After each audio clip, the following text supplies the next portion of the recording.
есікке жатып қайғы мұңды білмейтін бұлдыр тілің тәтті екен.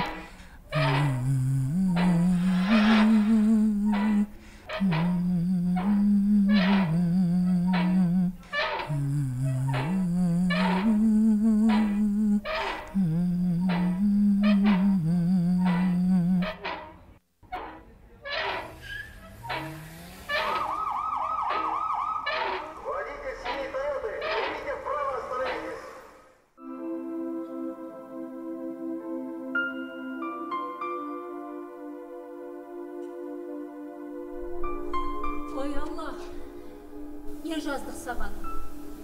Неден жатасты Талғатжан, неден? Құрып қалыр, шеден мәшінесін бекерген алып бердік. Сен де мәшіне деп қақсап, шешең сені көк темір түсте тапқандай. Жаяу жүрсен қой Талғатжаннамын, бізде аман тып-тыныш отырар едік. Амал қанша, жетістің бейшара бала. Отырасың енді, құтсеңді құшақтап. Мама, мен қайдан білейін? Осы күні жұрттың бәрі машинамен жүреді. Знаете, тіпті кішкентай қыздарға дейін. Мама, вы же не знаете. Вот Талғатбек, да, он машинаны керемет қатты айдайды. Я всегда ему говорю, ақырын жүр. Жүзін қақты ма, сендер көшеде келе жатқан кісіні қағып? Көшеде емес, мама. Талғатик оны остановкада тұрғанда қақты емес пе? Жап аузыңды жап. Аялдамада емес, көшеде. Ну как көшеде, мама, мен енді полицияда сөйтіп айттым ғой. Талғатбек те мойындап қойды бәрі жазасын. Сығыр Құдай бір жола құрттым десеңші. Ойбай, автобус күтіп аялдамада тұрған кісіні сонда қуып жүріп басқансыңдар ма? Жолға өзі жүгіріп шықты десеңдер ауыздарын қисайып кететін бе? Емес, мам. Мына қауашағында титімдайда мы жоқ. Мама, олай емес қой енді. Мен тыңдаңызшы қалай болғанын. Қалай болған еді өзі? Біз келе жаттық. И вообще нормально все было, түкте болмайтын еді вообще-то, знаете, бәрін бүлдірген, ол остановкада тұрған адамдар вообще. Бәрін бүлдірген сол оңбағандар, знаете, что они сделали? Машинаның номерін жазып алыпты, да? Жақсы болды. Қазір все они прям справедливые. Мам, білесіз бе? Мен естідім, тергеушіге пара беру керек. Да, сөйтсек ол Талғатиктің жазасын жеңілдейтін статьяға жатқызады. Как это называется? Условное наказание алып, біздің Талғатик оп-оңай құтыла салады. Мам, сөйтейікші, пожалуйста. Ол найсапты екемде үшін шырағым. Сенің кебекке толы басыңдағы шашыңнан да көп ақша керек. Оны қайдан табамыз? Төркініңнен артып тартымға келген жасауын сатасың ба? Тұт жалаңаш келгенсің. Неңді бересің?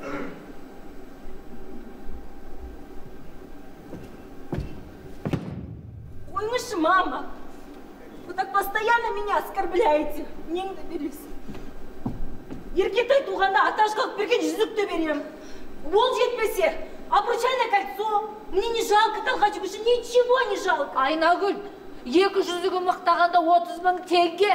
Бірде-бір тергеуші кәпір шүкірге бір болғанбайды. Сізде де бірнешеуі бар. Сырғаңыз чересчур ғой. Сығыр Құдай. Өзінікін пұлдап болып, енді менің құлағыма жармасты. Жарайды, қожалғыз үшін қидым. Екі қолында екіден төртеу, құлағымда біреу, садықта шеу. Екеуміздің сырға жүзігіміз тергеушінің көмейіне жұғын болса. Сіз әдейі қиындап тұрсыз, да, мама? Мам, ну как вы не понимаете, қазіргі полицияға не берсең де олар бас тартпайды, ештеңеден. Как это называется? Түйені түгімен жұтады, вот так вот. Ну что вы қайдағы бір сырға жүзім? Айнагүл. Қоймышы, мама. Все надо, давай. Айнагүл.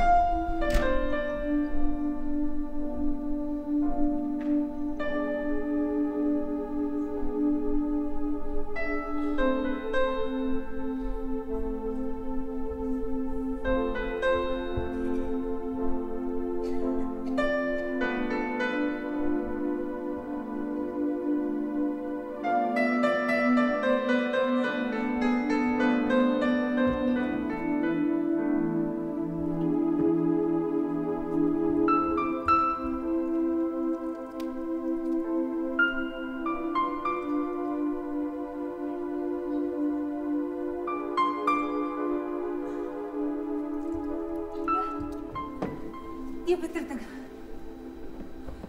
Тергеушіге жолықтың ба? айтсаңшы, тергеушіге жолықтың ба? Жоқ. Мағына да жолықпады. Бұлай ер адам құсап, ай шырағым ағаңдай кісімін деп сөзге тартып, жалым-жалпайып сөйлеспедің бе? Бар бол құрау. Темірестің алдында тұрған қарауылдан ішке өте алмасам, кімге не деп жалынам?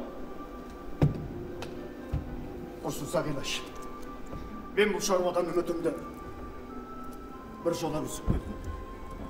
Сірә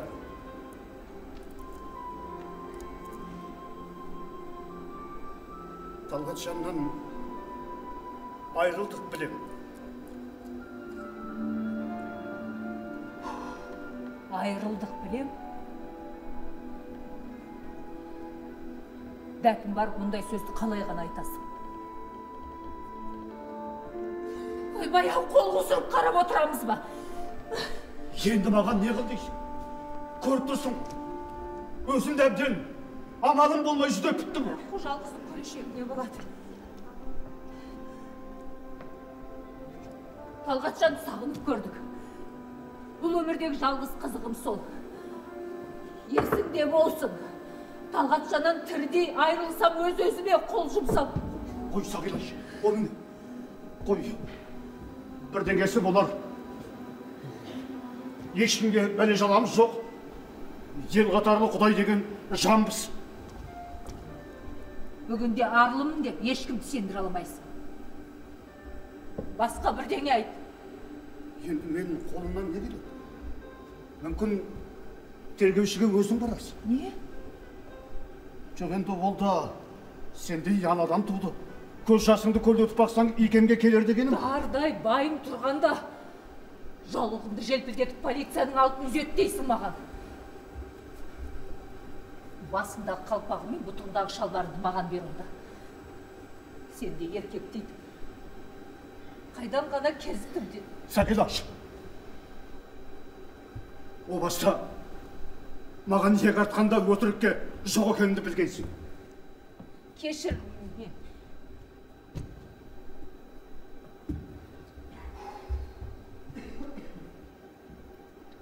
Әлгі қайным не дейді, жолықтың ба? Жолықтым. Иә? Айтсаңшы. Ол шіркінім білмейтін жоқ. Шындап кірсе бір амалын табады. Жалғыз туысың. Оқып жүргенде ашылып қалма деп біздің аузымыздан жырып тиын тебені жіберіп тұрдың. Енді соны ақтасын. Сағила, иманды кісі. Жақсылықты сатып жасамай. Енді Талғатжан жалғыздың ісі ғой. Білмеймін. Кезінде соны қояға тандырған өзің емес пе? Я оның рас. Әлде нені мәңк-мәңк етіп қайта-қайта маған көмейін көрсетті ме? Демек біліп тұр. Ашып айтпағаны сенің мінезіңден именеді. Осы күн жеттім бәрі алады, тергеушілер ғана емес, олардың бастықтарды алады.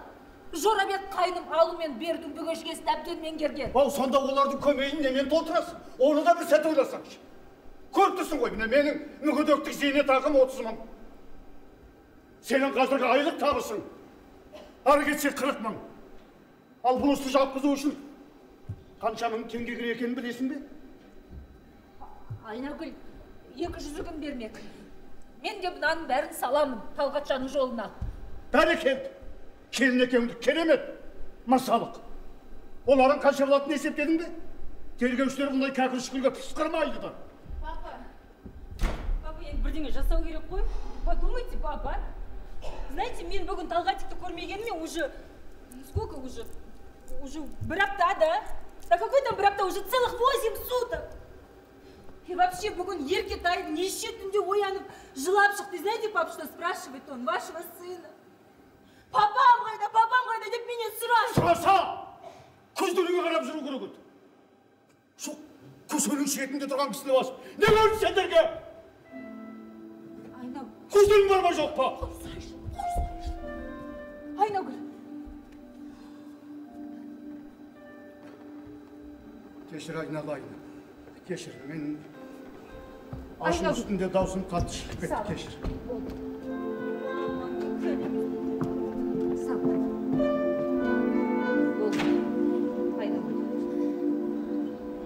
Қалай саған?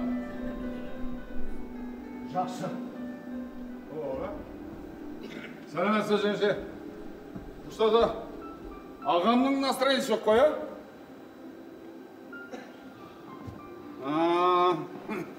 Ай, жеңше. Ерке тотай келін екеуіңіз менің қойдан жуас ағатайымды бір күтші. Бір отырсыздар ғой дейм, Қоя тұршы, не бітірдің, соны айтшы. Не? Кімге жолықтың? Тергеушіге жолықтым. Иә. Айналайын, келіншірақ сен ана жаққа бара тұршы, Айнагүл, бара ғой.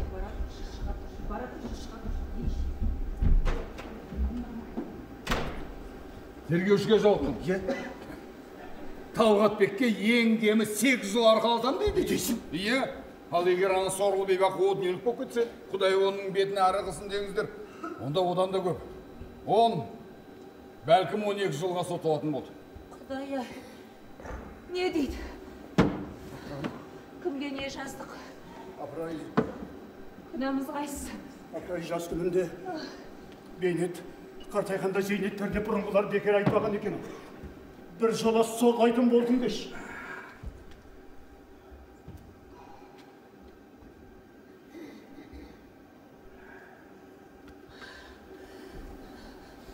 Сорлап отырған аға жеңгеңдай, қожалқызды құтқаратын жол тап.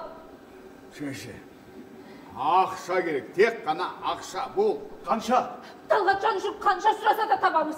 Өмір бақи жиған тергенімізді базарға шығарсақ та бірдеме істейміз. Ой, бұл шеше, сіздердің өмір бойы жиған тергендеріңіз жетпейтін сықылды ғой. Жоқ, аға, анау шіркіннің көмейі апандай. Сен мінгізі қойда ашығын айтшы, қанша сұрайды?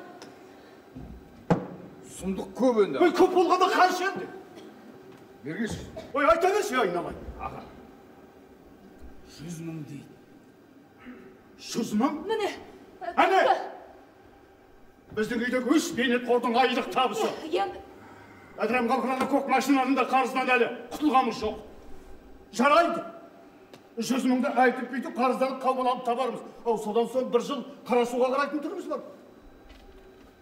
Тәуке, Жорабек көкейге қолымда малайтын. Қош айтсақ. Айналайын ақылды қайдым. Қожаным сатсақ та табамыз 100 мың теңгені. Талғатбекті босатса болды.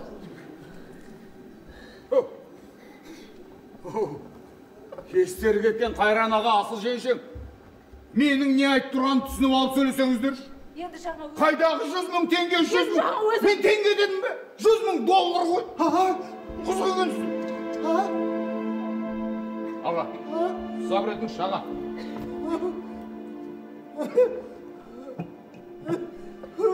Аға, сабыр етіңізші.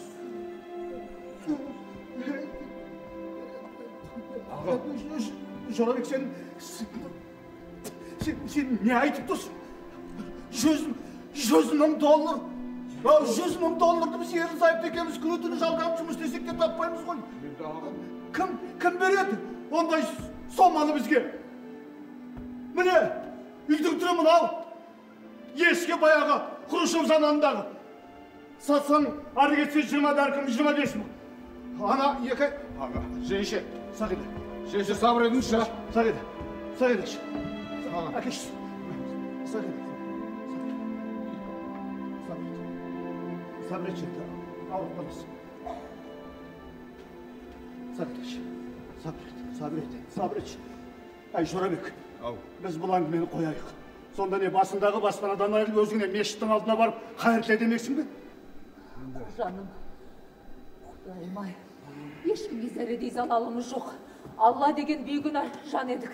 Не үшін жаза тартамыз? 100 мың доллар түсімізге кірмейтін ақша.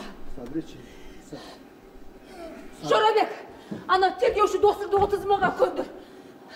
Мына үйді іске татар, не бүлікті мәшинені сатамыз, соның бәрін алсын, Талғатжанды босатса болды. Сағида, кішкене ойданып сөйлеші. Ұрып қалсын дүние боқ.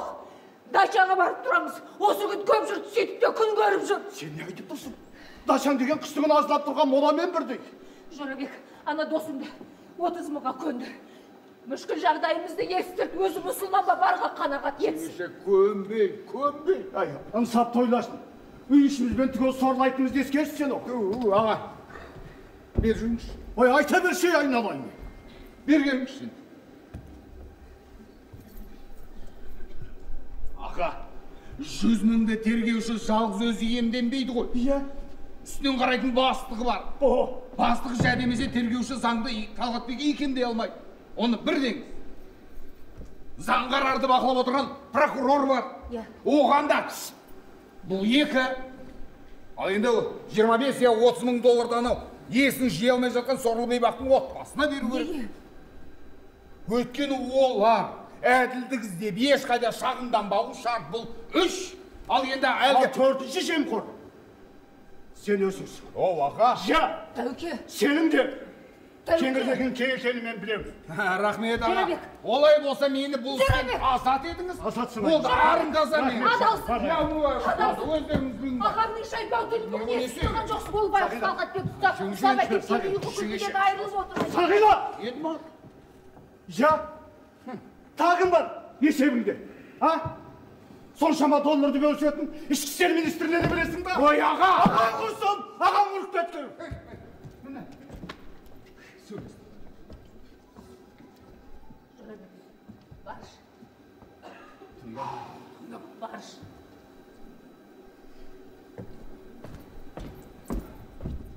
Аға, ең қиыны Гайдың хаттамасын қайда жазып болып тұр ғой. Талжан, Қапбектің бейбақ той ашкен мас, енді ұлтабарынан алкоголь табылды деп. Болмаса, өмірден түңілген сорлық өлгісі кеп машинаның астына өзі кеп әдейі түсті деп қиыстырып хаттама жасау керек. Иә, дұрыс. Сонда, соншама өтірікті протоколға қондыру оңай дейсіз бе? Кешір қойыңыз. Қазір өтірікті шындыққа айналдыру өте қымбат. Өте қымбат. Бұзылған заманның бұзық заңы да сатулы. Сендер бір күні Құдайдың жаратқан ауасын да сатасыңдар.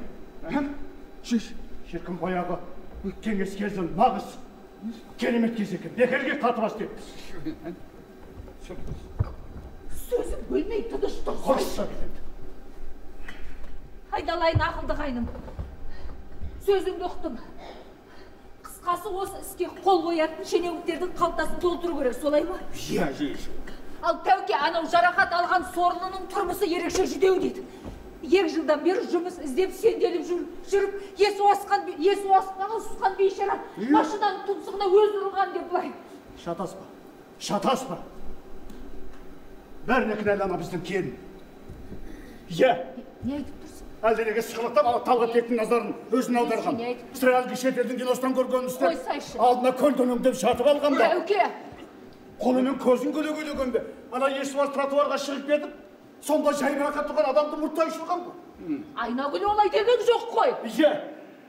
Талғатбек сигнал беріпті, анау естімепті. Сірә құлағы тарс біткен саңырау болса керек. Көршілер де солай деді ғой. Ол ана біздің ерте келіні кезекті ертегісі. Түкте олай емес, папа. Менің омырауыма жабысып құттықтаған өздеріңіздің ұлдарыңыз, да, правда. Менің құттығым келіп рөлді ұстадым, да. Сонда машина дөңгелегі тротуарға өзімен өзі шығып кетті, да.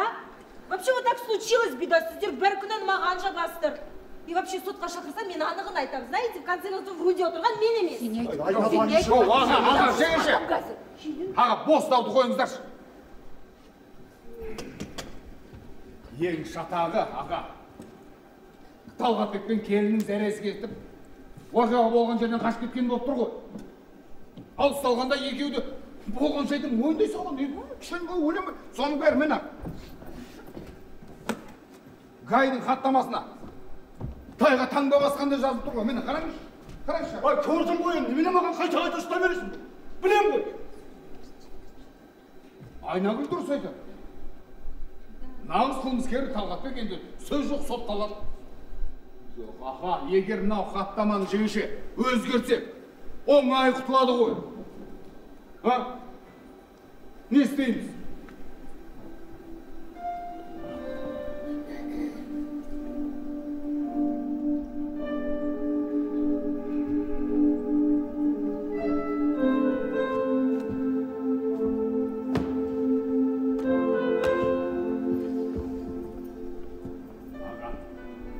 Тергеуші Құдайға қараған азамат уже икемдеп келді. Протоколды өзгертеміз. Бәрі шиті, крыты болады. Ешкім білмейді. Енді, Талшан, бірер апта түрмеде отырады. Ол иттің баласына. Жоқ, аға, өмірлік сабақ болсын да. Келмен рөлде отырғанда емес, ана үйде төсекте жатқанда ғана ойнайтын болады. Жорабек, қойшы. Не қойшы. Между прочим, табай ағам дұрыс айтады. Осының бәрі, анау шетелдің жынды киносының әсері. Сосын, жүрші. Сосын сіздер де жеңші. Жалғыз бала, жалғыз келін деп. Тежеп ұстамайды. Төбелерге көтеріп еркелетіп жібергенсіздер. Нельзя жыты. Ал еркетайды тапқан соң, Айнагүл тіпті бастарына шығып алды. Не қойшы. Жеңше, осының бәріне өздеріңіз кінәлісіздер ғой, нельзя жыты. Сонша созымды тау керек еді. Сонда тапқаны бір-ақ бала ма? Жорабек, қойсайшы. Бұл да бүгінгі күннің модасы. Что вы такое говорите, ага? Я же здесь стою, все слышу. Айналайын, башыңыз бөлмеңе. Сөзге моспайды. Ваши ежу надоели, Айнагүл. Жарайды. Өз қолыңды өзің кесе алмайсың. Аға жеңше, не істейміз, а? $100,000. Қайдан аламыз? Жеңше? Тәуке. Осыншама. Ақшаны қайдан табамыз? Кімнен сұраймыз? Мәнісі болды, айттым. Құдай деген бейгүнә жаныңыз бір деңгейсіз болар еді. Сабыреч. Қазір. Жорабек. Бер жүш. Ту, аға, айта бермейсің. Шешай!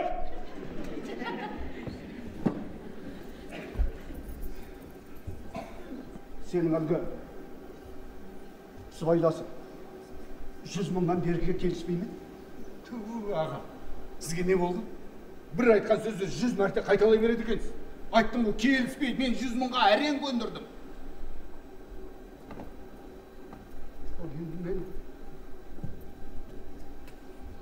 соншама ақшаны кімнен аламын, Сабилаш? Кімнен аламын? Кімнен аламын?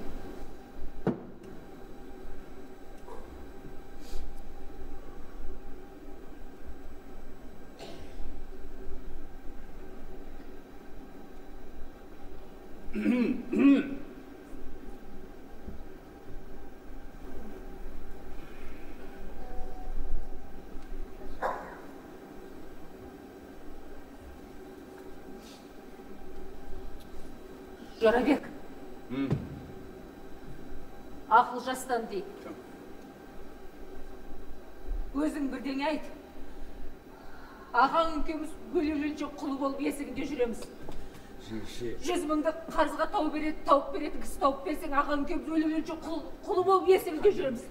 Сағила. Жорабек, өзіңді жас күніңнен Талғатпен бірге еркелеттім. Жөн білгі жол тапқыштым да ағалығы мақтап айтып отырам. Аға ұрса бастаса Сағила! Өзің де білесің. Бұл істің жөн-жосығын өзің тап. Ағаң екеуміз не айтсам... Абыра жеңше, мен де не дерімді білмей тұрған жоқпын ба? Осы іске кірістеді аға. Өзіңіз көріп отырсыз, амалын тауып келіп жатырмын енді. Маған ақша тауып дейсіз. Мен оны қайдан аламын? Жоқ енді, 1,000,000 болсын, 10,000 болсын. Қазір. Алло. Иә, басеке. Иә, бәрін қатырам. Әрине, бәрі шыды-кіріті болады. Жарайды, мен кейіннен хабарласам, жарай ма? Иә, оны $100,000 мен қайдан аламын? Сірә біреуден қарызға сұрау керек шығар. Иә аға, тек қана қарызға, бірақ әрине, неге керек екенін айтпай, былай енді қысылып тұр едік. Талғатбек қарыз алып, соны төлей алмай сотталғалы жатыр деп. Бірақ аға, бұны срочно жасау керек, әйтпесе, ана протоколды өзгерту қиынға түседі. Сонда мен кімнен сұрай? Кімге барам? Міне менде бай туыс та жоқ. Достар да сирек. Кім береді маған сонша соманы? Маңдайымызға жазған жалғыз құдамыздың тұрмысы бізден де төмен.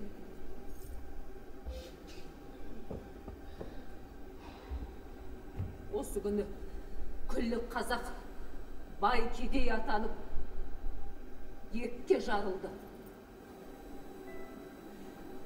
Кім бізге 100 мыңды ұстата салады?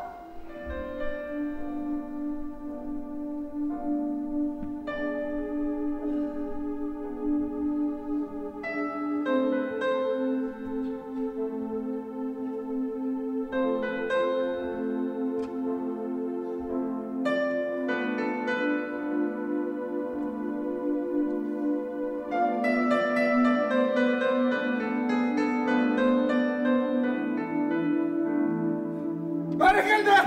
Таптым, жеңше! Қарыз беретін адам таптым деймін. Таубай ағамның бай құрдасынан сұрау керек. Ол кісіде ақша деген пішен бірнеше базарлары бар. Кімді айтасың дейін? Түу, әлгі... Қайсы? Үйдің ұшында да ылғи былай отыратын. Аха, дейді. Сықырғыдай Жорабектің айтып тұрған Мырзабек. Иә, Мырзекең. Ойда айт десеңші. Мырзабек. Аға? Мырзабектің мырзалық атында ғана. Жаратылысында ол нағыз шықпен Шығайбайдың өзі. Иә. Қаны сұйық ит адам. Одан бір тиын ала алмайсың. Мен өз басым. Оның алдына тіпті бармайым. Аға?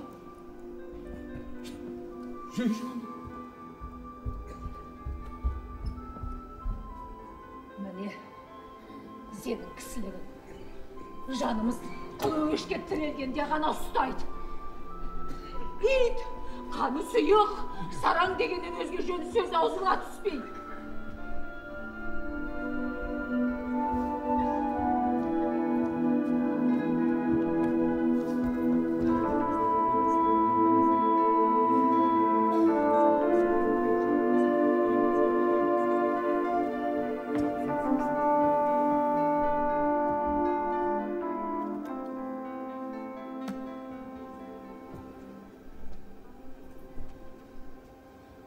Қалауын тапса, қарда жанат деген. Бермесе шапаның су болмайды. Барасың Мырзабекке. Жас күніңнен өскеніңді көлденең тарт. Жарым жартылай берсе де бізге сеп. Егер шындығына келетін болсақ, сол Мырзабек саған да ғашық болған. Иә, барсаң өзің бар. Мен білсем ол саған жоқ демейді. Жерігім мұздай құлап түседі. Бар өсің. Мырзабек сылым болады. Мырзабек.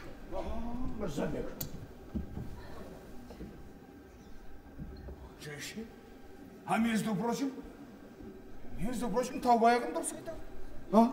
Жеңше, мынандай қысылтаяң жағдайда ол кісіге өзіңіздің барғаныңыз жөн. Тем более сіз ол кісінің алғашқы махаббаты болсаңыз, бұл біз үшін таптырмайтын удача ғой, жеңше. Құдай білет, қанша керек деп сізге жатып жастық болады, жеңше. Ішім сезіп тұр, соңыңыздан 2 жыл подряд сүмең десе сізді әлі ұмытпаған, жеңше.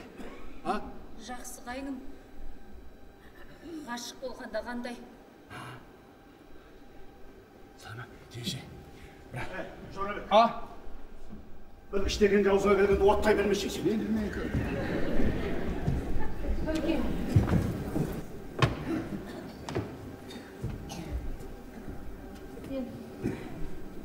Жорабек. Жеңше, бірақ ол кісіге барарда жұпының киіміңізді тастаңызшы, Құдай үшін. Юбкаңызды тізеден жартығас былай енді қысқартып дегенде. Жарайды. Онда былай тар балақ шалбар киіп, мынау кеуде тұсыңызды молырақ ашпайын. Бар нәрсеңізді көрсетуіңіз керек қой. Иә, шашыңызды бүйралатып, бетіңізді опалап, ерніңізді қызартып дегенде қысқасы. Қойш. Қысқасы жеңше, тұп-тура 15 жылға жасарып барыңызшы. Қалайда менің ақылым жеңше, Мырзекеңді әдемі күлкіңізбен арбап түсіру керек.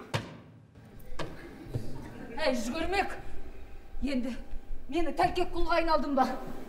Мына сөзге қарағанда ойнап күлуден тайынба деген тұрсың ба? Жеңше, кішкене былай ойланып сөйлесеңіз. Талғатжан үшін қажет болса оғанда барысы басқадай амалдың жоқтығын өзіңіз көріп отырсыз. Қояқ, сен не оттап тұрсың, Sen не оттап тұрсың? Тәуке, болды. Қояқ! Тәуке, болды. Тексіз! Болды. Шығайдан! Болды. Тексіз неме? Айтып тұрған сөзді қара! Кет жоғал! Кетем. Жоғал! Тексіз! Күшік неме?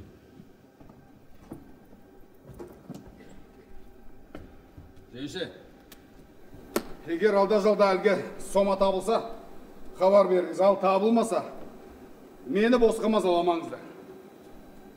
Ақшасыз ештеңе өнбейді. Ештеңе. Талғатжанда торға түскен қоянның көже құсап, жылай-жылай кетеді алыс сапарға. Тек сол жақтан бұзылмай, аман есен оралуын тілейік. Жеңше, сау болыңыз. Қояқ. Доктор, сен маған ашығын айтшы.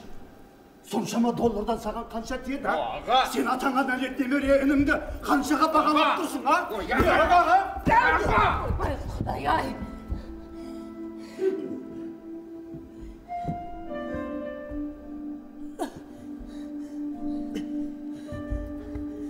Жалғыз туысыңды кеудеге итерме.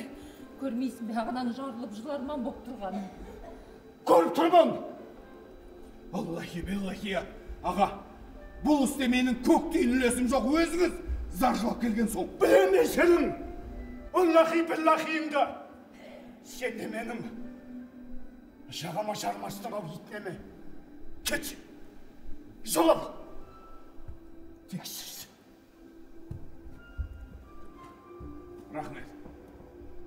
Рахмет, асыл жеңшем.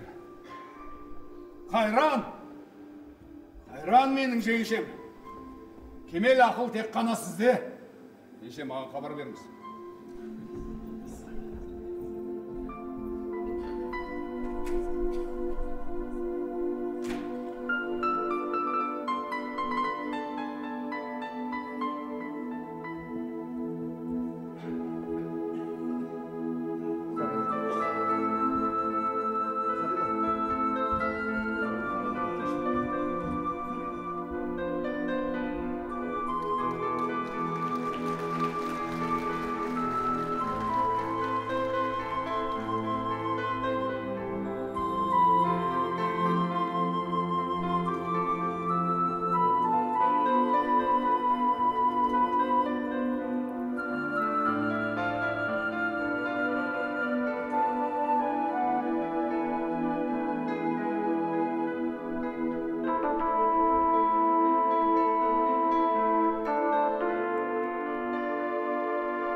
Erketay!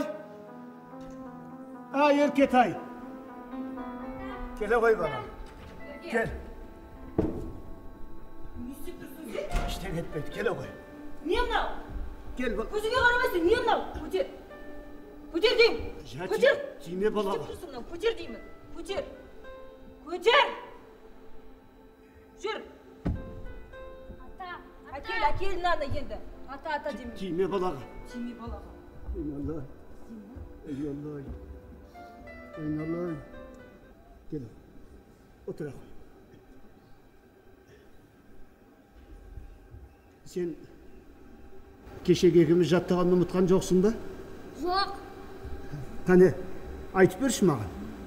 Ертеде, ешкі құйрығы келтеде, еніп кеттім егіске, қойным толды жеміске. Ата, егіс деген немене? Егіс деген қалай айтсам екен балам. Ол анау жеміс ағаш өсетін бау-бақшаны айтады. Арпа, бидай өсетін үлкен алқап болады. Соны егіс дейді балам, түсіндің бе? Я. Қане қайдалаш кен жатағы. Ертеде, ешкі құйрығы келтеде, еніп кеттім егіске, қойным толды жеміске.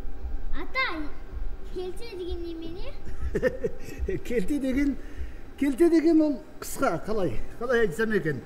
Білем, бірақ тұтам деген сөз. Непонятно, саусақты неге тұтам дейді? Әй, сендерге осы балабақшада не үйретеді, я? Орысша сөйлесіңдер, Я. Я. Ол деген өлшемнің атауы бала. Міне, ол 1 метр, болмаса 1 қарыс. Бір жерде бір сүйем дейді. Түсіндің ба? Я. Қане, Қолыңды бер. Көтер басыңды. Міне, мынау қазақша санамақ. Оны бүкіл қазақ қазір ұмытып барады. Құбыр қуырмаш, тауықтарға бидай шаш. Бас бармақ, бала үйрек, ортан төрек, шылдыр шүмек, кішкене бөбек. Қанша болды? Оны білем. 5, 1, 2, 3, 4, 5. Ой, айналайын. Ал енді ала қозы, ақ қозы, қара көзі, қоқ қозы. Сонда қанша болды? Олма. Иә. Ой, Наташка, өзіңізде жоқ жетім қозыларды санап баланы мен шатастырудан жалықпады екенсіз. Зачем мына балаға ала қозы, көк қозы? Компьютерінде миллион развивающий ойын бар, барша, ойнашы. Қой балам, күллі қазақ ертектің дәуменер жеткен. Ана тіліңді білу балаға омырау сүтіндей қорек. Наташка, ну что дает ребенку сіздің қазақша ертегіңіз бұл, а? Ну что дает? Тұршы, тұрш болды. Тұр бар, сабағын жасадың ба сен? Абсолютно ничего не дает на ала қозы, көк қоз деген. Вам знаете, папа, ну не обижайтесь, вам лучше ана тор қозының ішінде отырған сомада ертекшін құтқарды ойлаңызшы, папа. Ай, балам, ай. Осыны тым болмаса, сен қозғамасаң болатын еді ғой. Жүр ғой, әне шешең байқұс жүгіріп. Онымен қосарлана жүгіргенде мен не бітірем? Мұндай айламалға менің ебімде, пейілімде жоқ жанмын. Естідің ба, не бітірем? Вот, ештеңе бітірмейсіз, папа. Вот именно менің мамам жүгіріп жүр, да? Вот мама только. Не бітірем, не бітірем. Барша. Не знаете, что? Мен естідім.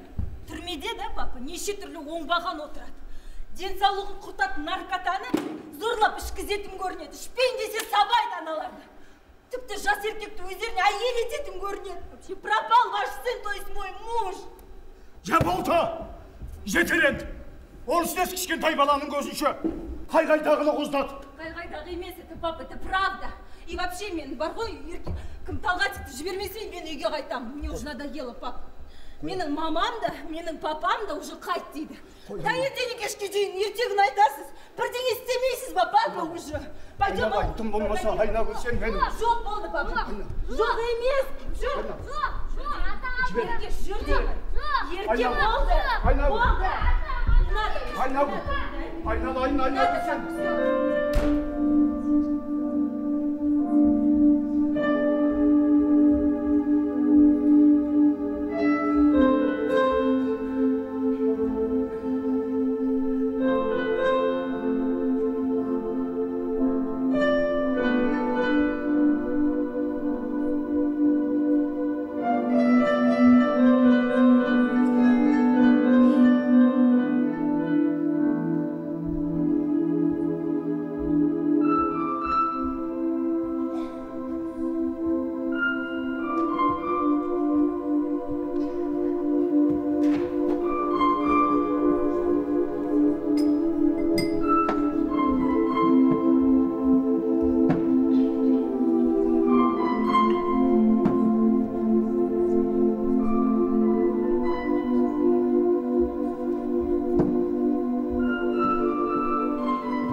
Ya. Ne bitirdin Sağıdaş? Ana itті таба алдың ба?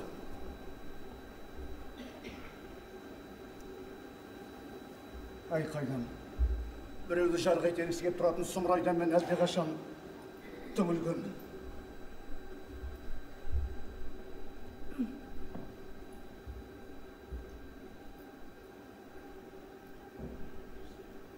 Бірдеңе дешілді. Ол байғұсты сөгуді қоймайсың. Ұнатпасан да айтайын, Мырзабек құрдасың нағыз еркек.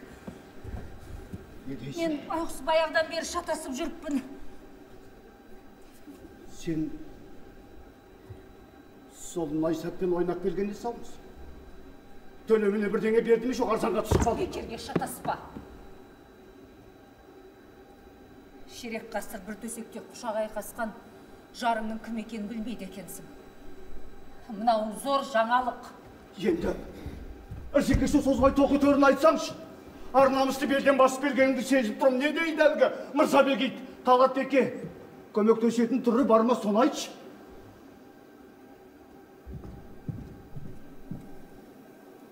Талғатбек үшін аянбаймын. Сұраған долларды түп-түгел берем деді құрдасың. Ұқтың ба, нағыз жанашыр достың сөзді айтты. Қойшы. Не дейсің? Сені де бір жылдық төледік, су ішкен құдығымыз біреу.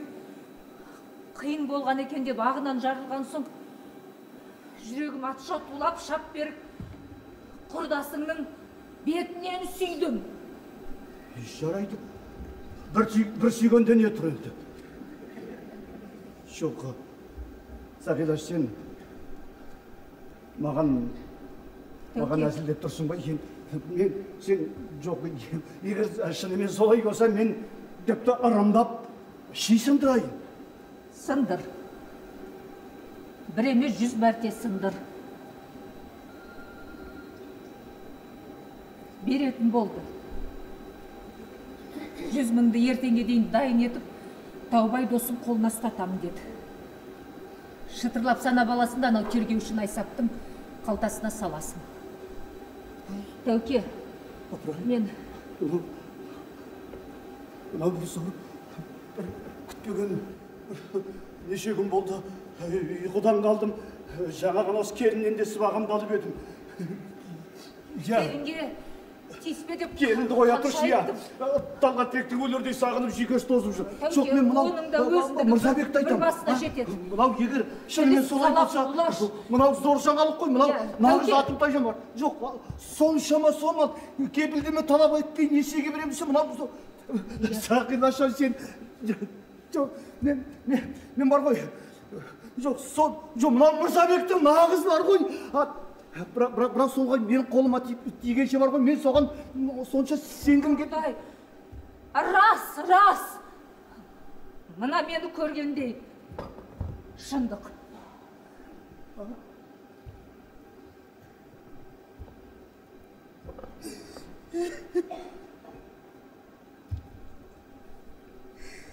Мен артық айттым ау. Тәуке, сабыр. Артық сөйледім ау. Болды. Ey Allah, кеше көрдім мені. Қайда жүрсені Мырзабектің жолын саудасыңыз. Қуаттың ғой Сағилашам мен. Жоғана сен неғіші мен әлгі телефоным қайда? Ініме қоңырау соға сен келін шақыршы. Бірге қуансың. Менің нем тапшы. Тәуке. Сабыр ет. Көмейіңде тағы да бірдеңе тұрған сияқты ғой. 100 мыңды Мырзабек құрдасын тектен текке бермейді әрине. Екеумізге қойған шарты бар. Бәсе, ол не қылған батпан құйрық? Бір бәлесі болмаса неғып босқа жатқан құйрық деп едім. Я, ол қандай шарт? Қанша кепілдеме сұрайды? Пайыз қоймайды, несие демес. Бір жолғы көмек ретінде аласың, қол хатты жазбайсың. Қалай сонда? Ақшаны пайызсыз береді. Қол хатта жазбайым. Түсінсем бермес. Тәуке, сабыр, отыршы. Я, ал, айтшы енді. Айтшы. Сағилаш. Я. Айтшы енді. Досың туралы бұрынғы пікірің 100% дұрыс. Отырмай. Айтшы енді. Оның шартын орындау саған да маған да оңай емес. Құдай-ай, менің жанымды сұраса да айтшы енді. Мені сұрайды.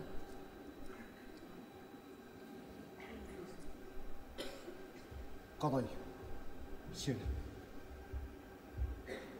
Неше күнгі? Сонда қалай? Olmaysa seninle ойнап күлмек пе?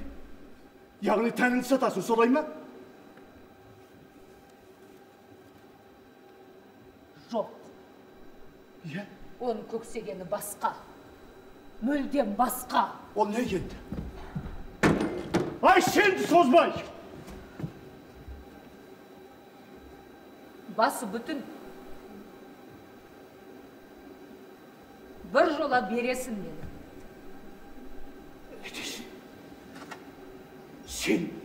Сен не сөйлеп тұрсың өзің? Сені біреуге басы бүтін? Ана,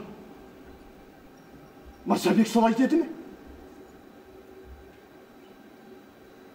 Яғни, махаббат саудасын жасаймыз. Баяғы замандағыдай, мен сені ертіп барып қолына ұстатам, ол маған $100,000 санап береді, баяғына қалың малы. Солай ма? Болмайсам, күні бұрын бәрін ойластырып қойыпты.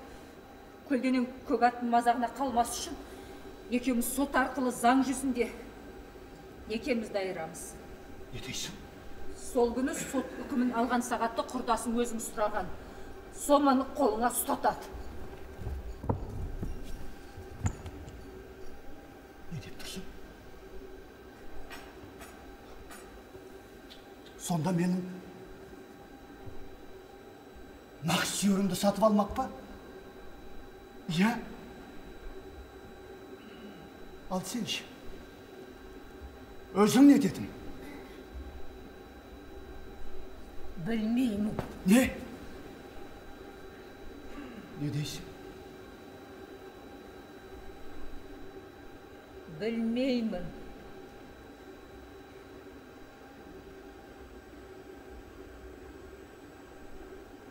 Қанша жыл бір шаңырақтың астында тату-тәтті өмір сүрдік. Әй шай дескеніміз жоқ. Әлде қалай шынаяқ сылдырласа оған шай қайнатым уақыттың. Ашуың шай қайнатым уақытқа жететін. Менің де азгем еркелігім болды. Соның бәрін ағадал пеліңмен түзеп отырдың.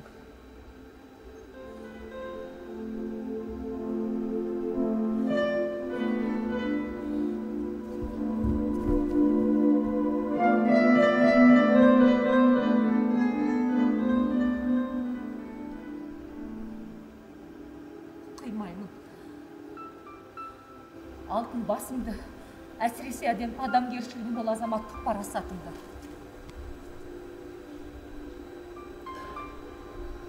Бірақ мына жағдайға ойда жоқта тап болған соң, сондықтан да бұл күрмеуді өзің шеш.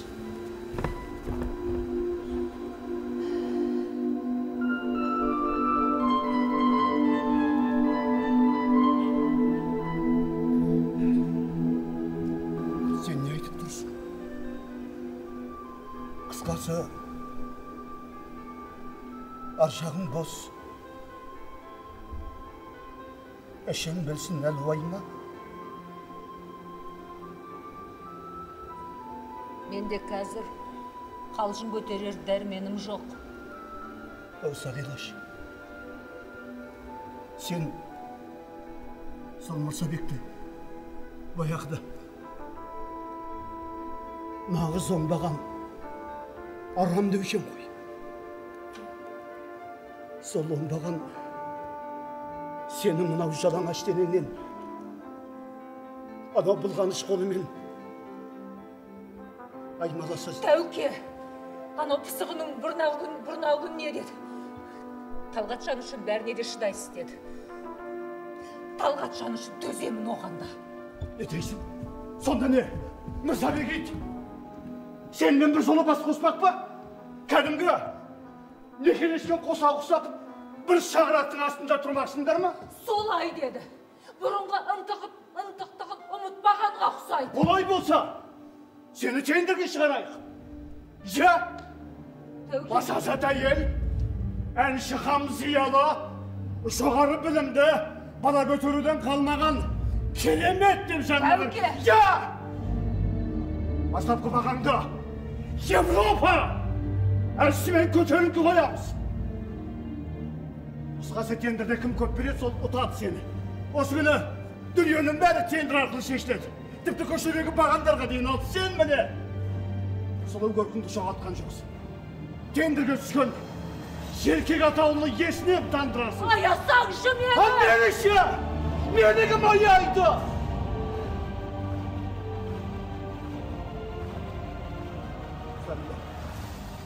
Сен өзің өшірмек неғып тұрғанын білеміз.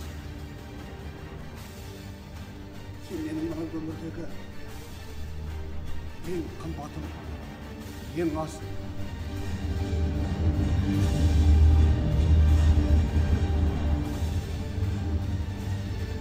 Сол қымбатымды менен тартып алып, аш беліңді құшуға құмар екен Мырзабегин.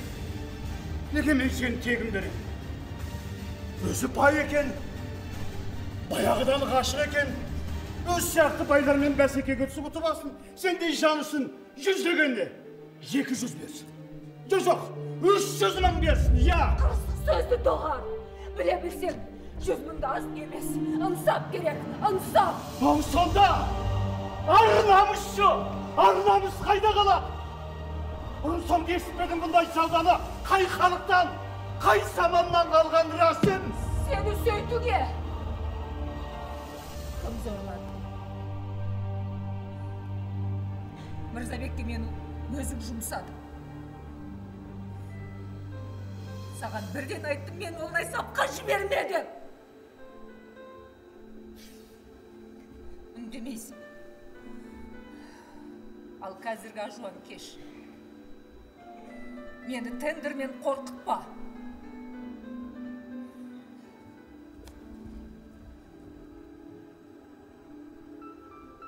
Ал кеш демесең,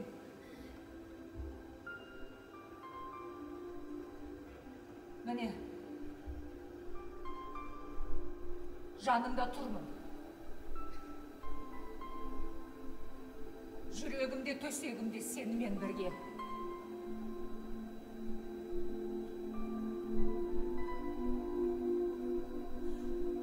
Неге үндемейсің? Сыбағаңды алдым бақ жүрек бейшара. Демені таңғалдырған сенің адамгершілігің, ар-намысың қазірде кімге керек? Ешкімге. Жарайды. Тергеушіге бара алмадың, ол бөтен адам. Ал ең жақын туысың Жорабегінің не істедің? Ал бізге Талғатбекті құтқару үшін бір дорба ақша керек. Сағилаш, сен есіңді жи. Сен өзіне сөйлеп тұрғанды білеміз. Сонда мен сені сатып, қалай күн көрем? Ел жұртқа не дейін? Мінезіміз үйлеспеген соң ажырастық дейміз. Жұрттың бәрін ақымақ көреміз. Тәуке, мен Мырзабекке байсырап барғалы отырғам жоқ. Қол кедейлік емес пе, мен оған еңкейтіп отырған қайтейін? Бәрі де қол жалғыз үшін.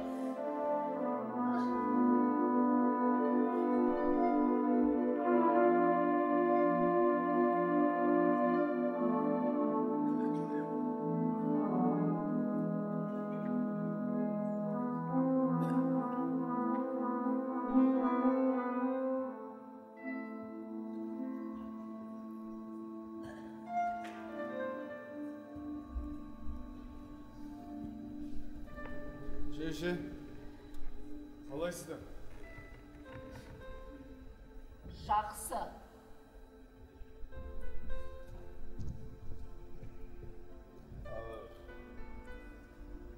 Ақша мәселесі не болды? Аллах түрі бар ма? Білмеймін. Апырай, сіздерге қиын болды ғой. Қалай айтарымды білмей тұрмын. В общем, жағдай тіпті қиындады. Өткен түнде Талғатбек қағып кеткен бейбақ қайтыс болды. Не дейсің? Не дейсің? Иә, аға, марқұмның үйінен келе жатыр. Жер дойбай, көк дойбай, дүйім жұрт жұдырықтарын тиіп, Талғатжанның сыбағасын беріп жатыр. Түрмеде шіртеміз, ешқандай пәтуа болмайды деседі. Қайта оның түрмеде отырғаны жақсы болды. Әйтпесе әлгінің туыстары осында келіп өз қолдарымен жазалайтын дейді. Әйелді бір шайпау қатын екен. Бетіне айғыздап тастапты. Асмысын құсап, мен ішіме бірдеме десеңші. Айнагүл, жалғыз ұлдан не естідім? Талғатбектен айырылатын болды. Не істейміз? Не істейміз?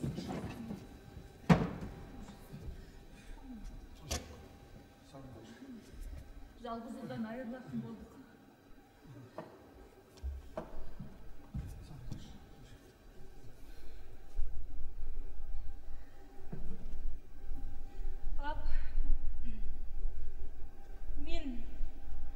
Мен тірі жесір, Еркетай тірі жетім.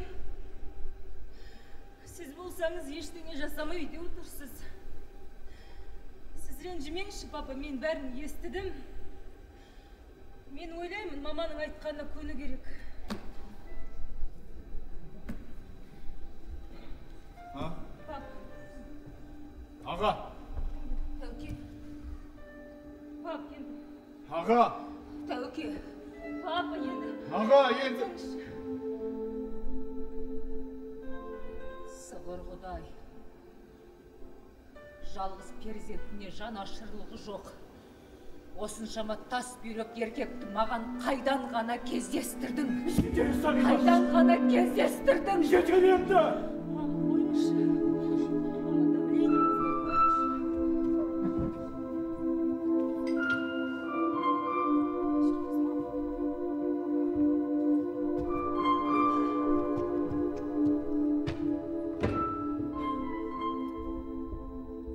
Жорабек. Ha? Аға. Айналайын Жорабек. Менің мына өмірде сенің басқа еш жақыным жоқ. Өмір бойы мен сенің есігінің алдында шанжарлы итің сияқты осыңмен кіріп күніңмен шығайын. Аға, мені мына тығырықтан шығаршы айналайын. Аға, тұрыңыз. Жорабек.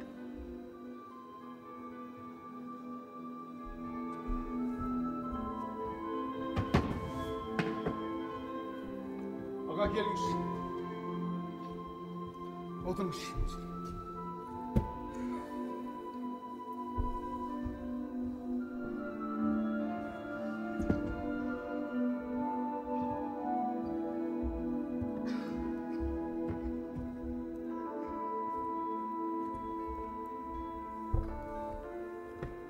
Аға, Құдай жөн осы. Басқадай амал жоқ. Бүгін істемесек енді ертең кеш болады. Мырзекеңнің шатақ шартын амал жоқ қабылдайсың озату, аға. Ойлансаңызшы, Талғатжанды құтқарып қаламыз ғой. Талғатжан, біз басар үмітіңіз. Тепсе темір үзгендей азамат, болашағы алда дегенде, я? Аға.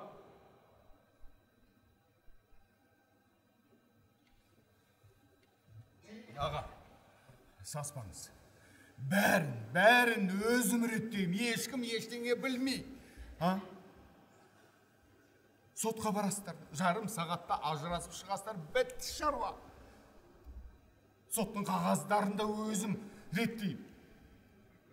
Сотты дегенге өзім келтірем, аға. Сотқа беретін $1-2 мың мен өз қалтамнан берейінші. Енді бұл енді 100 мың емес қой.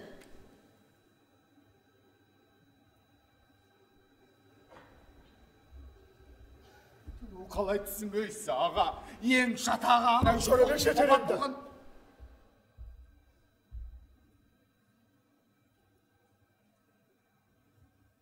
Жақсы. Мен Келістім. Бірақ бұл шаруаны өзің рет. Аға, бәрін өзім реттеймін ғой, аға. Жеңше! Жеңеше! Сүйінші! Аға, жеңше, поздравляю вас, ағам сіздің тілегіңізді қанағаттандырды. Жеңше, бұрыннан да мал десеңіз, қазір бұрыннан қол бұрып кеткенсіз бе? Қалзым ғой. Жеңше, келіңіз, отырыңыз. Так, сотқа арыз жазасыз. Иә. Міне. Бүгіннен бастап күйеуімнен өз еркіммен ажырасамын деп. Иә. Оның кейін өзім жазып қоямын басын. Тек мына жерін жазып. О, аға, сіз не қылып тұрсыз? Аға, жүрсеңізші. Мен сіз үшін бәрін өзім жазып қойып едім. Бір-біріңізге ренішіміз жоқ, немізге дауымыз жоқ деп. Тек қол қойсаңыз болды. Аға, жүріңізші. Сотқа бару керек қой. Асып тұрмасақ болмайды.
Асыл жеңшемнің басына азаттық қашан бересіз?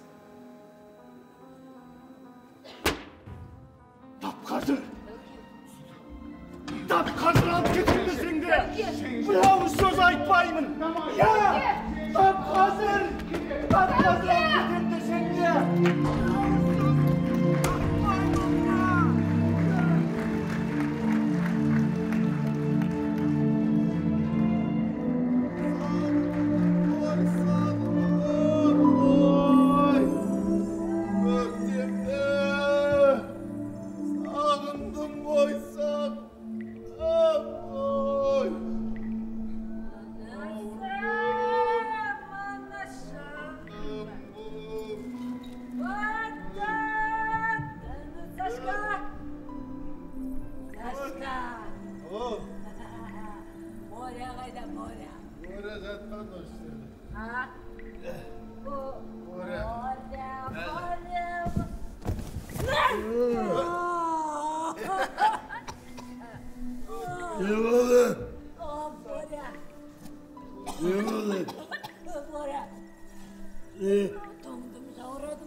Dürüst.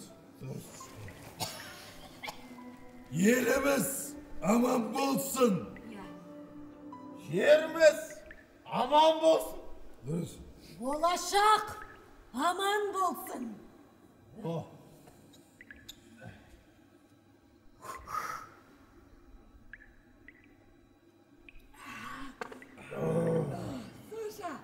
Saşa varma. Var.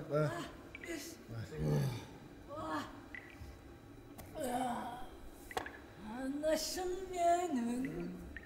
Anaşam. Varma.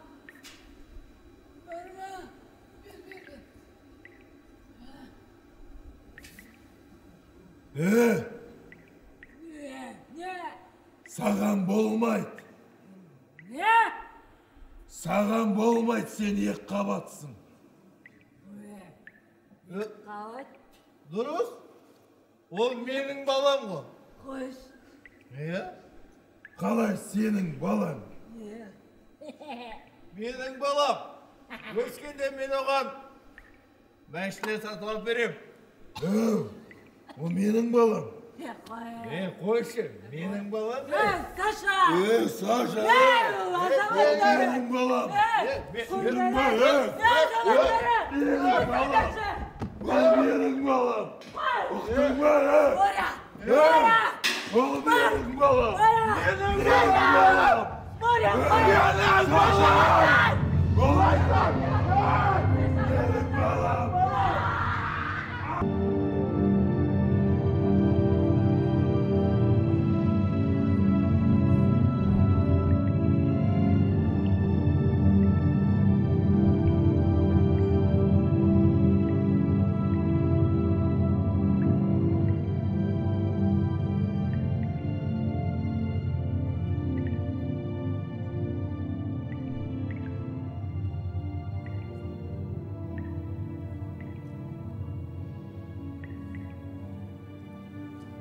О, старина!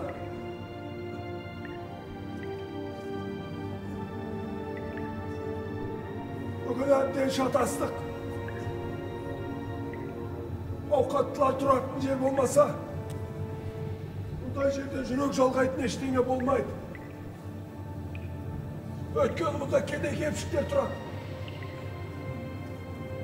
Қанағат қарын тойғызады Серега. Мә,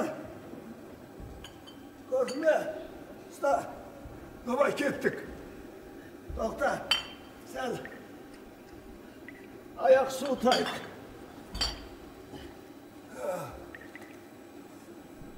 Tangı astı Tanrı'dan kütüğümüz değilsin be. Solay, duruşak.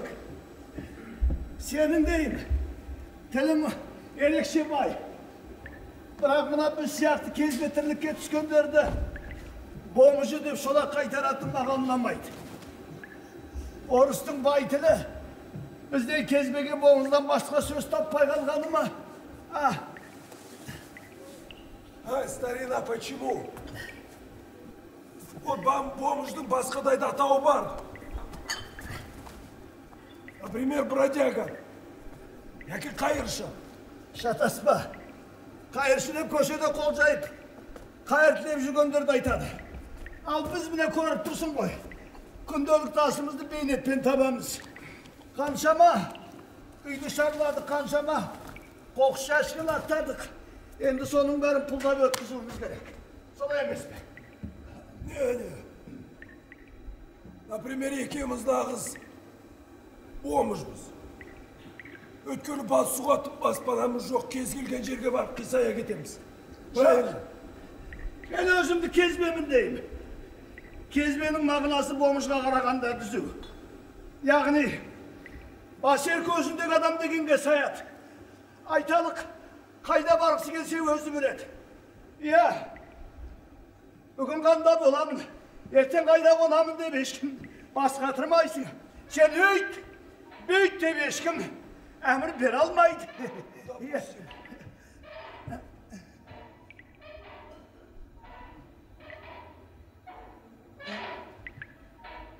Öke, sen просто мойындағың келмейді ғой. Еркетай. Еркетай. Еркетай.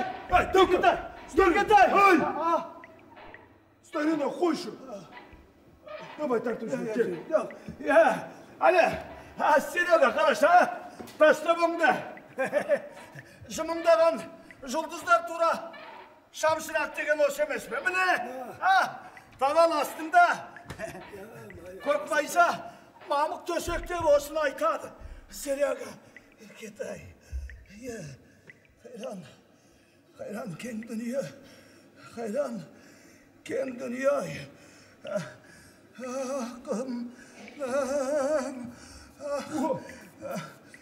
Серега, берге Серега, міне. Өке.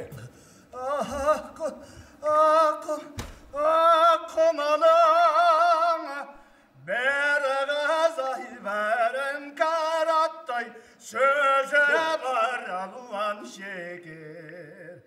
Балдан тәтті игигай.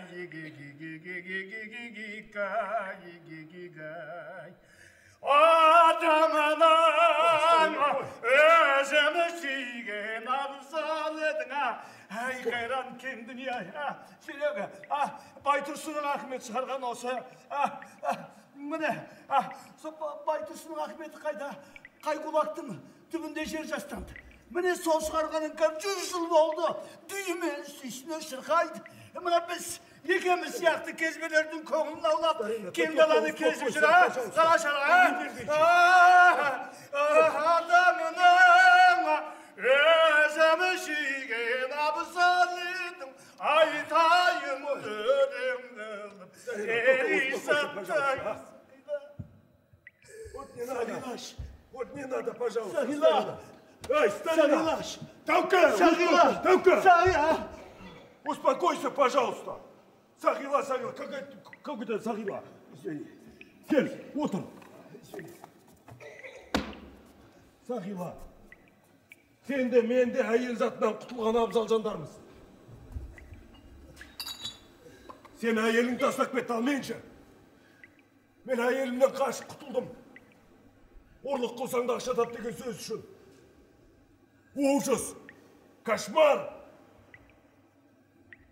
Олар бізді ұмытқан, бізден. Аларын алып болған. Бақытты болсын солай. Все. Серега, ұлаң мен осы 2 жыл үстінде сан мәрте естідік қой, қойсайшы. Старина, если честно сказать, чем же плоха наша бродячая жизнь, а? Успокойся. Өзіміз бен өзіміз, екеуміз, мынау тау етегіндегі арын өзен, мынау көк аспан, осының бәріне екеуміз иеміз. Не плачь ты, не плачь. Нет, я не плачу и не рыдаю я. На все вопросы я открыто отвечаю, что наша жизнь игра. Серега, Не успокаивай меня. успокойся ты. Не успокаивай, Кен. Иди сюда. Таука, иди сюда. Меня успокаиваешь. Блин, это меня только. Вот, пожалуйста. Сюда. Балпан, аздаған есі шығып тұр. Мен саған бұрышты көбірек сеуіп, бұшы кластама жасап берем қалай, Серега, мен үйдің тұрғындарына таң қалам. Қараш, қанша мәрте келдік, аулада отырған бір адамды байқамайсың. Не шал, не кемпір. Сен білмеуші мені. Бұл үйдің тұрғындары да тура жаңағы сен айтқан қалай кезбелер екеуміз сияқты. Жазда су жетпейді, қыста жыламайды, архитекторы хренов. Осылай үй саламы, позор! Қараш, Тауке, 5-ші қабатқа суды шелектеп тасып жүр. Это же позор!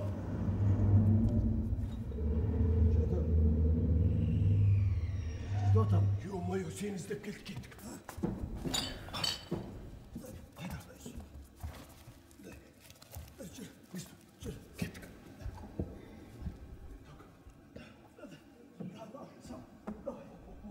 Тәуке! Тәуке! Не смотри, давай.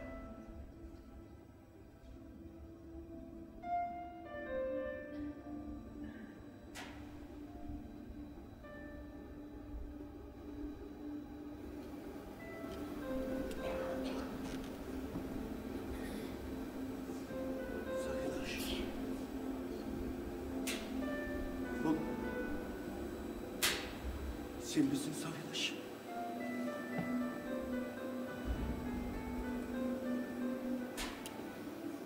Sen Kalmadı Sağila.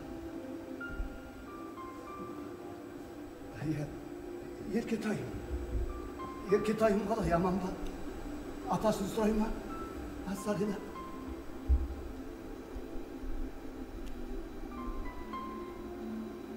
Талғат бегіңді аузына алмайсың. Ең құрғанда аман ба деп неге сұрамадың? Қайтесің Сағилаш? Ол шіркін екеуміздің біреумізге ұқсаса, мен өстіп дала кезіп жүрер ме едім? Жоқ, кінәламаймын. Тағдырдың жазуы осы болар. Бейуақта қайдан жүрсің Сағилаш?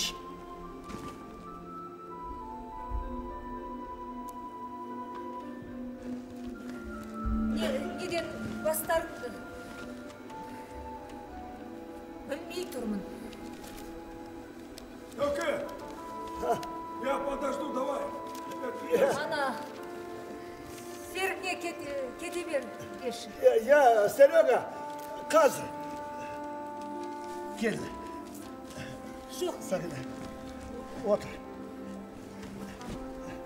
Мұнда отыр, үстің бұлғанат. Жоқ.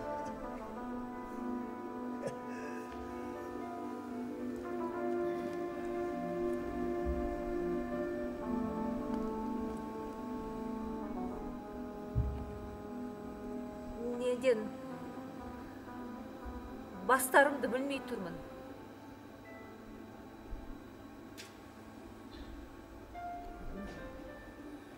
Мына сиқыңмен ұлыңды ғана емес, мені де тірідей жерге көміп жүргеніңді сезесің бе? Қайда барсам да өсекші жұрт мені көзімен атып жазғырып отырады. Мұның не? Кімге көрсеткен қырың? Бізге ме әлде заманға ма? Заманға Сағилаш. Көлденең көк аттың көп бұлшылына намыстана берме. Балаларға соғуды қойыпсың.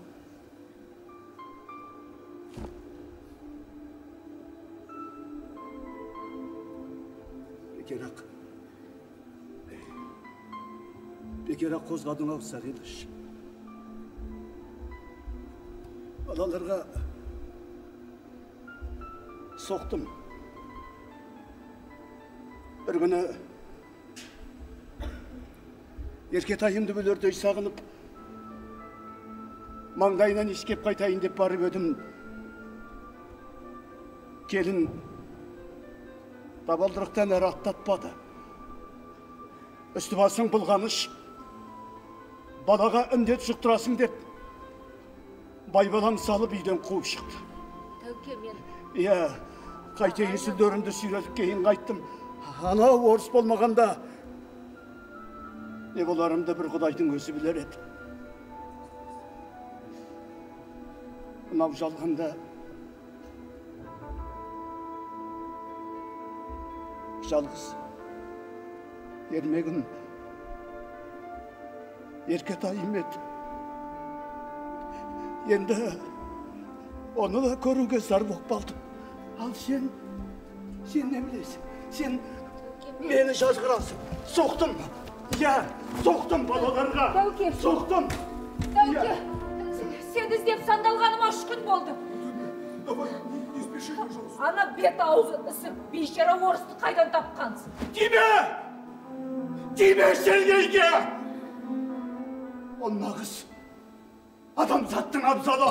Я, Кешірім. осы қаладағы ең әсем ғимаратты жобалаған керемет сәулетші. Ашу мен кешір. Үсті басы бұлғаныш болғанмен, жаны таза, бейгүнә жан. Тиме бізге, Сағила.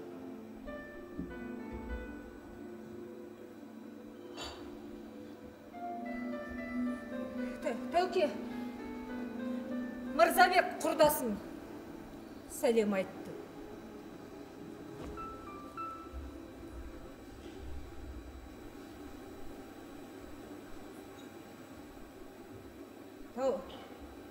Таубай екеуміздің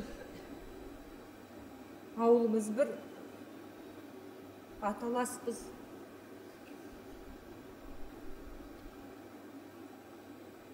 Мен де балаларды да жерге қаратпасын, итке бергісіз тірлігін қойсын дейді. Қысқасы, бір бөлме пәтер сатып алып бермек.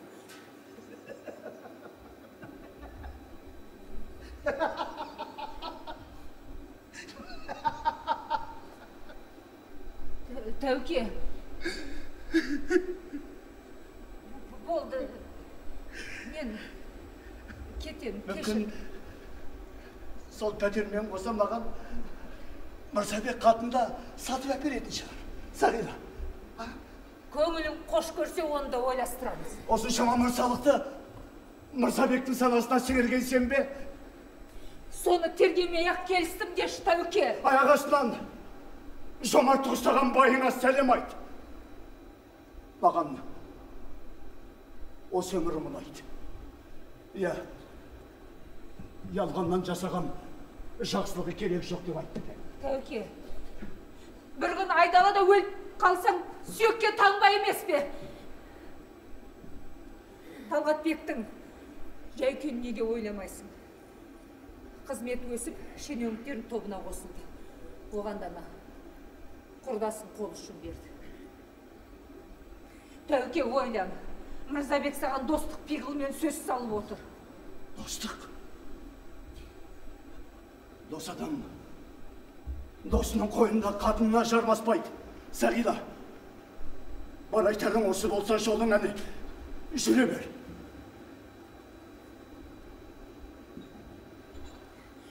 Басыңа үй сатып алып бермек болған адамды кеудеден итересің. Неткен қырсық жан едің. Екеуіңе де рахмет.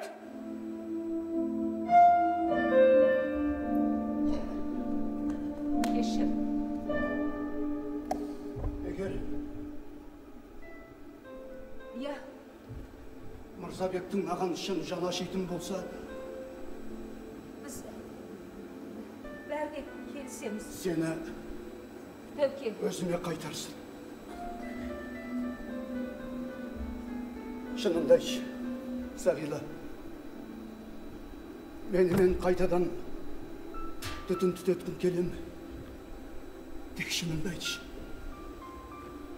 Құдайға хақ. Мен сенен басқа елдің етегін көтерген емеспін. Айшы, менімен қайтадан түтін түтетуге дайынсың ба?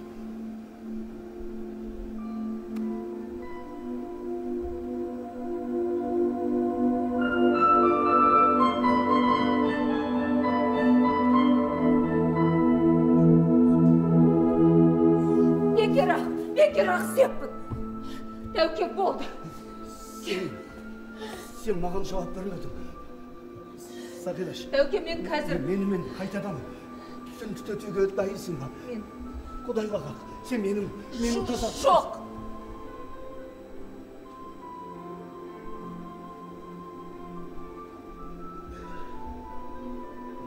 Түсінікті. Яғни, бүгінгі күнің ұнайтын сияқты ғой, Сағилаш.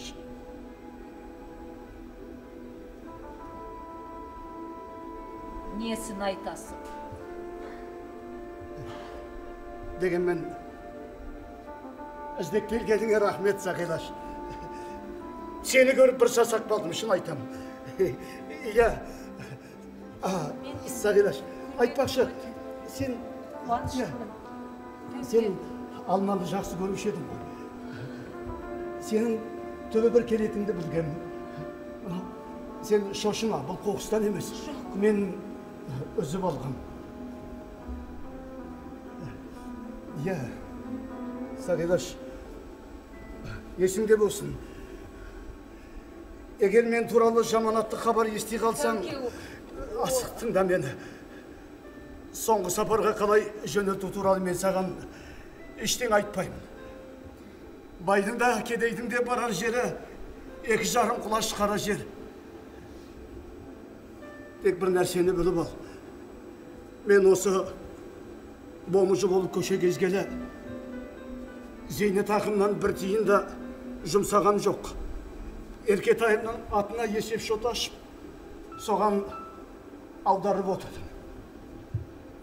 Міне, ал менің мүгедектік зейнетақым ұста Сағилаш. Ал, екемізге ортақ немер емес пе? Ал Сағилаш. 18-ге толғанда қолыңа ұстатарсың. Бұл менің саған жүктір соңғы аманатым. Ал енді сау бол Сағилаш. Жажақ, дұрысы қош Сағилаш.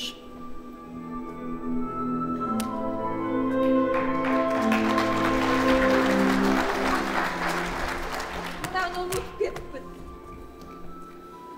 Үйдің асы, ет сорпасымен. Серега, шайлық ішінде. Сен әлі айттым ғой.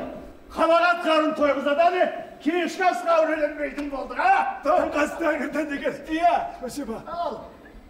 Сен, старина, подожди. Это у тебя очень красивая баба. Но жаль, что теперь она не твоя. Старина, очень жаль. Спасибо.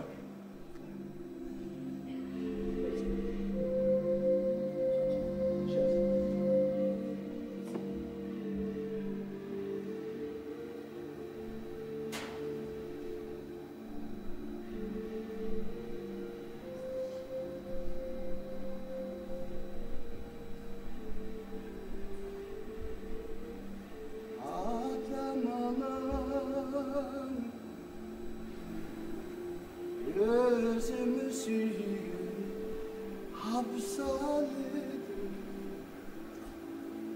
Haytayım ölem kal. Серега. Айтайықшы, а? Пожалуйста. Айтайықшы, а? Ақылынан өлі қызай бар.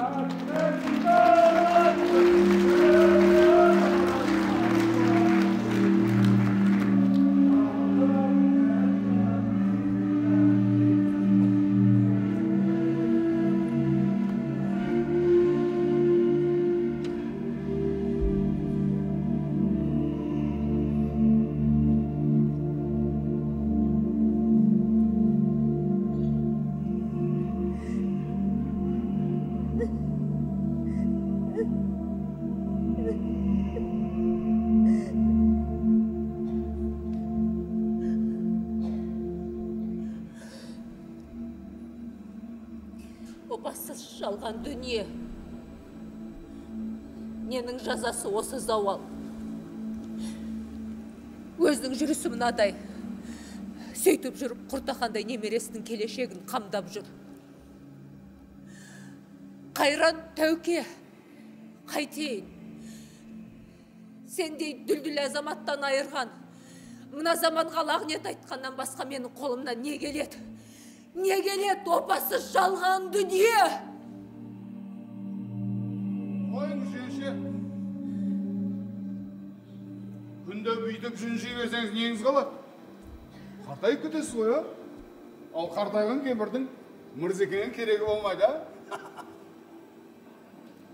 Жұрабек, жалғыз туысым деп емешек үзіліп тұратын ағаң емес пе еді?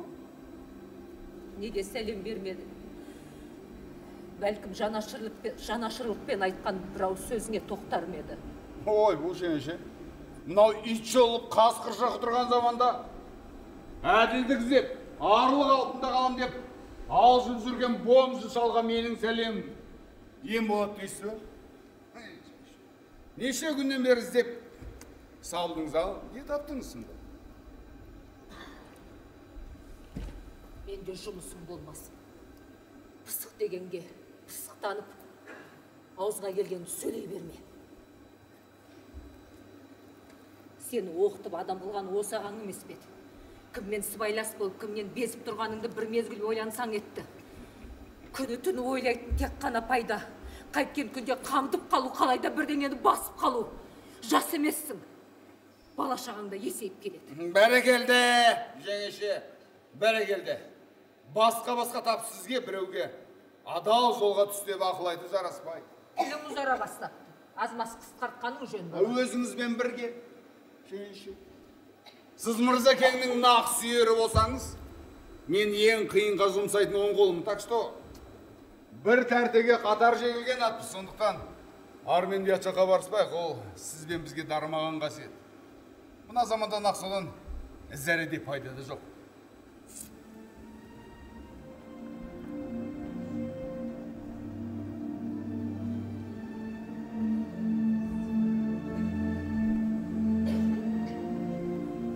Сығыр Құдай. Бұл да Алланың жазасы шығар. Қойыңыз жеңеше, бетіңізге әжім түседі. Одан да үйдегі қожайынымызға қайталық.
Adal bolam,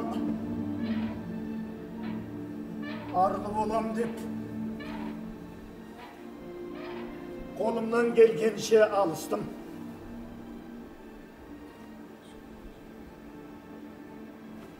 Ештеңе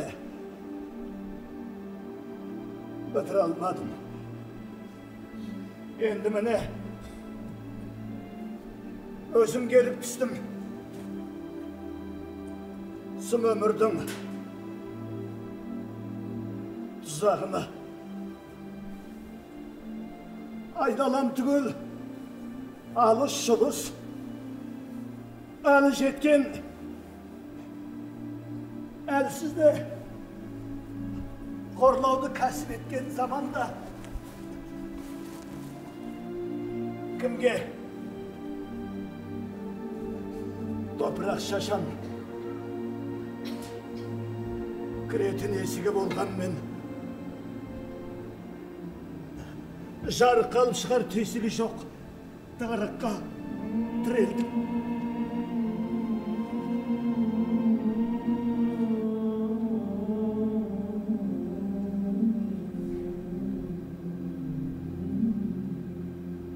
Eşhedü en la ilahe illallah.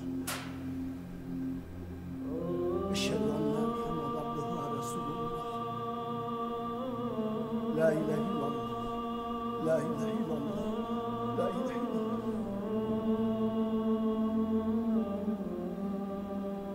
La ilahe illallah vallahu la şerike lahu. Lahul mulku, lahul hamdu ve huvallah kullu şeyin kadir. Jaratuşiyem. Seni tanıytıra. Senin hükümünü biletıra. Ben osundayım bassızlık kabarını şeştim. Sen keşirimlerdensin. Ermeyimlerdensin. Beni keşirim.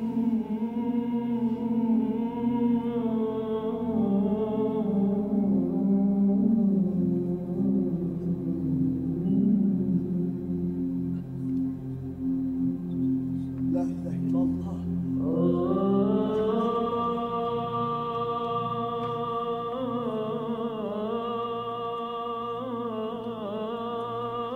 Ben artık etip rövlerimdir eniştken bolsan beni keşirimdir. Ben de senderdi keştim.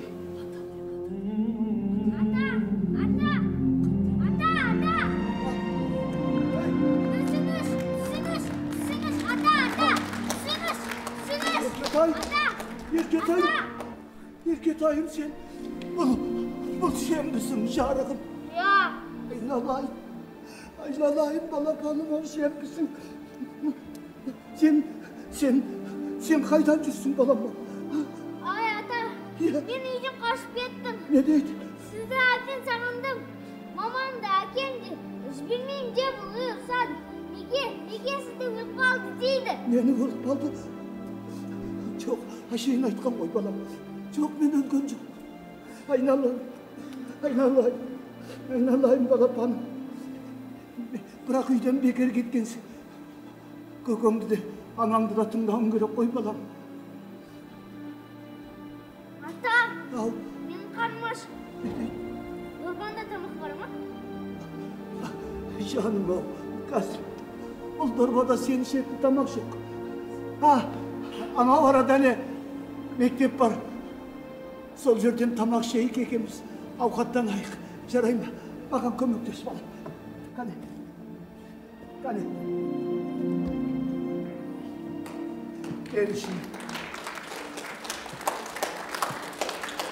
Erişim bu ömürdün tavukmeti tavsuldu debem. Ey Allah! Özüne sansız şükürler. Sen benimlerdensin. Çok.